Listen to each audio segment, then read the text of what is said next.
Hello guys, welcome back. পায়েলে রান্নাঘরের সবাইকে স্বাগত। আজকের রেসিপি ভিলেজ স্টাইলে স্পাইসি চিকেন রেসিপি। প্রথমে আমি এখানে পেঁয়াজ, কাঁচা লঙ্কা, আদা, রসুন সব কিছু নিয়ে নিয়েছি। মানে মাংস রান্না করতে যে যে উপকরণ বা মশলাগুলো লাগে সেগুলো নিয়ে নিয়েছি। পেঁয়াজটাকে কুচি করে নিয়েছি, রসুনটাকে থেতো করে নিয়েছি, আদাটাকে বেটে নিয়েছি, কাঁচা লঙ্কাটাকে চিড়ে নিয়েছি। তো গ্যাসটা অন করে দিয়েছি, কড়াইটা বসিয়ে দিয়ে কড়াইতে সর্ষের তেল দিয়ে দেবো। দিয়ে কড়াইটা একটু গরম হতে দেবো তেলটাকে।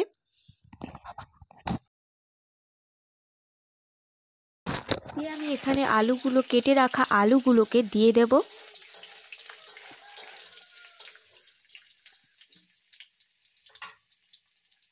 তো এবার আমি সামান্য পরিমাণ লবণ দিয়ে দেব ও একটু হলুদ গুঁড়ো দিয়ে দেবো। দিয়ে আলুটাকে কিছু সময় ভাজতে থাকবো লাল লাল করে। অবশ্যই গ্যাসের ফ্লেমটা কিন্তু হাইয়ে রাখতে হবে।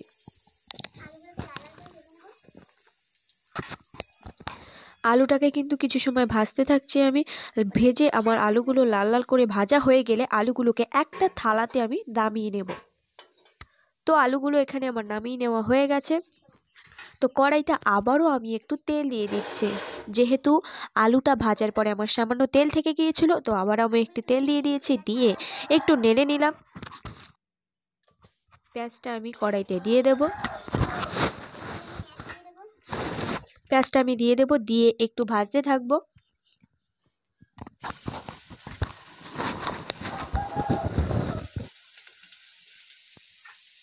পেঁয়াজটা কিন্তু একটু লাল লাল কালার হয়ে ভাজা হয়ে গেলে এরপরে আমি রসুনটা দিয়ে দেব।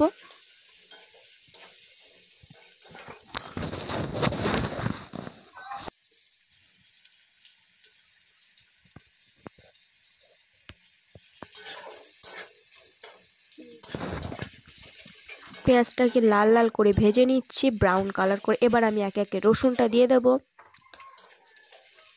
দিয়ে আবারও একটু নেড়ে চেড়ে রসুনটাকে ভাজা ভাজা করে নেব।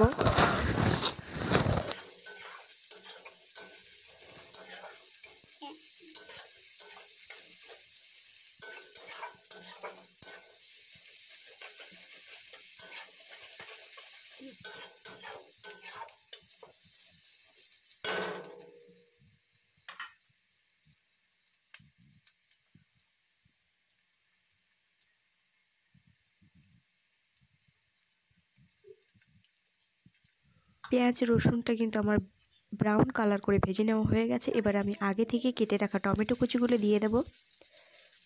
দিয়ে ভালোভাবে কিছু সময় টমেটোটাকে নাড়তে হবে, পেঁয়াজ রসুনের সাথে ভাজা ভাজা করে নেব।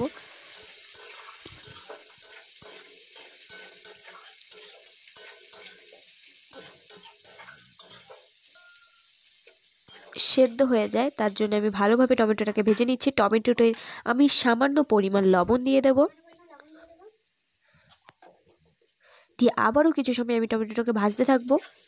যত সময় না এটা সেদ্ধ হয়ে যায় তত সময় কিন্তু আমি টমেটোটাকে ভাজতে থাকবো।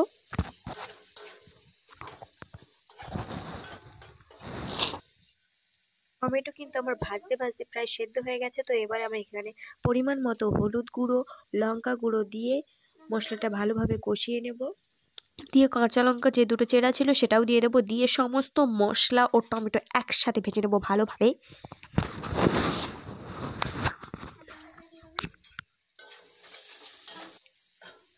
এবার একটু সামান্য পরিমাণ জল দিয়ে দেবো। দিয়ে আমি সমস্ত মশলাটাকে ভালোভাবে কষিয়ে নিচ্ছি।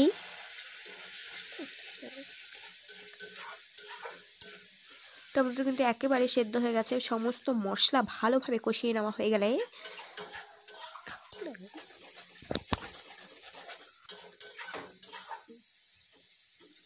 তো মশলাটা কিন্তু আমার কষিয়ে নেওয়া হয়ে গেছে। এবার আমি আগে থেকে কেটে রাখা পোলট্রির মাংসটাকে দিয়ে দেব।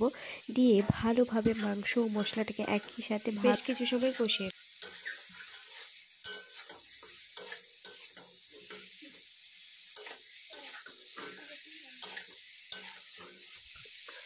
তো এবার আমি কিন্তু মাংসটাকে কষিয়ে নিচ্ছি ও সামান্য পরিমাণ লবণ পরিমাণ মতো লবণও দিয়ে দিয়েছি। দিয়ে মাংসটা আবারও কিছু সময় কষিয়ে নেব।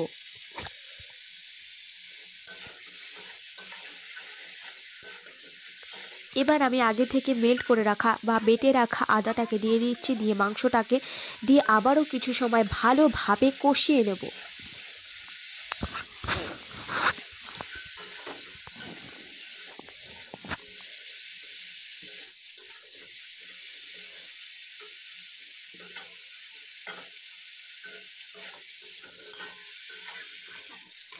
এবার আমি দিয়ে দেব জিরা গুঁড়ো,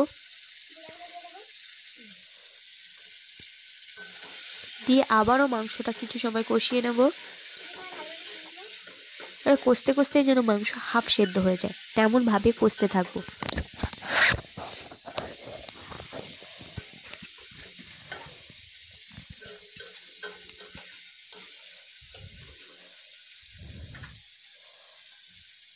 মাংসটা কষিয়ে নেওয়া হয়ে গেলে একটা ঢাকনা দিয়ে কিছু সময়ের জন্য মাংসটাকে ঢেকে দেব। এতে কিন্তু মাংসটা খুব তাড়াতাড়ি সেদ্ধ হয়ে যায়, তার জন্য আমি একটা ঢাকনা দিয়ে মাংসটাকে ঢাকা দিয়ে দিলাম কিছু সময়ের জন্য।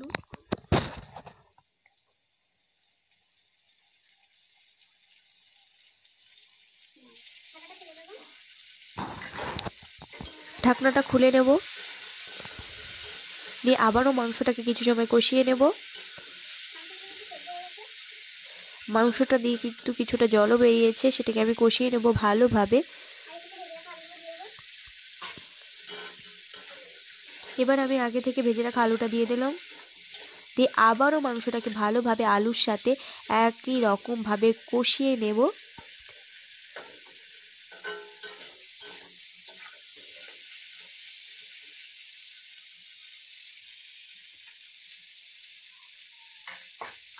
কষিয়ে নেওয়া হয়ে গেলে এবার আমি জল দিয়ে দেবো মাংসতে।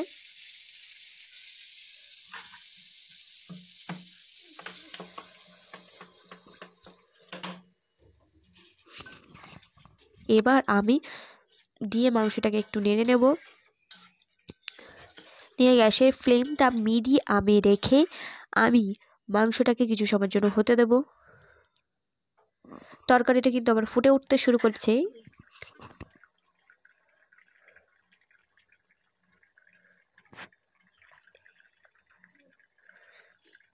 আবার একটু নেড়ে নেব।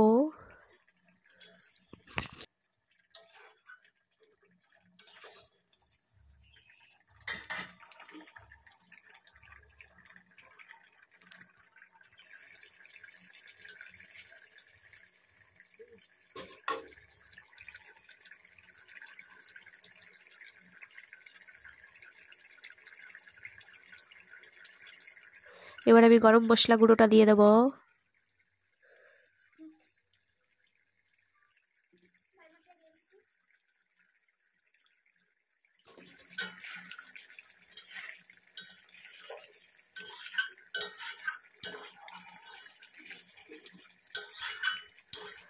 ও একটু সময় গরম মশলাটা দিয়ে আমি একটু ফুটতে দেব মাংসটাকে।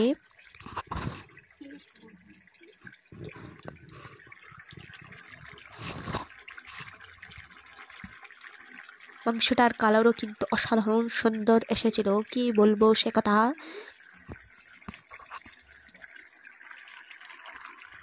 মাংসটা কিন্তু আমার রেঁধে নেওয়া হয়ে গেছে। এবার একটা গামলিতে আমি মাংস তরকারিটা ঢেলে নিচ্ছি কড়াই দিয়ে। বন্ধ করে দেবো। মাংসটা কিন্তু আমার রেঁধে নেওয়া হয়ে গেছে। খেতেও অসাধারণ সুন্দর লেগেছিল। তো কেমন লেগেছে রান্নাটা আপনাদের কমেন্ট করে জানাবেন। তো ভালো লাগলে চ্যানেলটিকে লাইক, সাবস্ক্রাইব ও শেয়ার করতে ভুলবেন না। আজকের মতো এতটুকু।